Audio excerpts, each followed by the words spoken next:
Hello friends, Kolkata পুলিশের মাঠের আজকে তোমাদের ওয়েলকাম। তোমাদের সেরা এফোর্টটা দেবে। এখানে ডকুমেন্টস ভেরিফিকেশান হচ্ছে। সেখানে লাগছে admit card, caste certificate original এবং জেরক্স, এবং যে কোনো একটা আইডি প্রুফের অরিজিনাল জেরক্স অবশ্যই লাগছে। ওকে, এখানে তোমাদের সমস্ত কিছু চেকিংয়ের পর রান শুরু হয়ে গেল। প্রথম মাঠ শুরু হলো, 10 জন করে ছাড়ছে। স্টার্টিং পয়েন্ট থেকে টাইম কাউন্টিং শুরু হলো।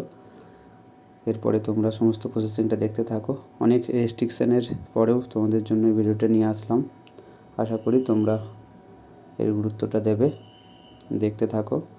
প্রতিটা শিফটে টোটাল আজকে সারাদিন মিলে হয়তো 1000 জন আসবে। তার মধ্যে থেকে মাঠটা 3টে শিফটে হচ্ছে। আর এই মাঠ শুরু হলো, 10 জনকে ছাড়লো। যেটা বলার বিষয়, 200 মিটার ট্রাক, 8টা ট্রাক আছে, 8 রাউন্ড মারতে হচ্ছে। তাহলে 1600 মিটার আর 6.5 মিনিট টাইম, 10 জন করে ছাড়ছে।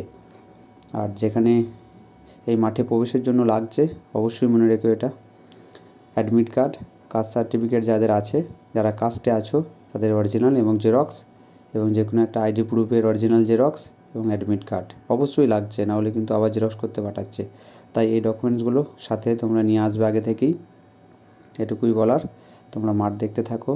10 জনায় এই যে মাঠটা তোমরা দেখছো, এটাতে তোমরা ভালো করে দেখলে বুঝতে পারবে সকালের দিকে প্রথম শুরু হয়েছে। তো এখানে 10 জনায় 8 জন পাস করলো। তো তোমরা পুরো মাঠের এই ভিডিওটা উপভোগ করো, এবং অবশ্যই বন্ধুদের মাঝে এই ভিডিওটা শেয়ার করে দিও। যারা আগামী দিনে আসবে, আশা করি এই ভিডিওটা তাদের কাজে লাগবে।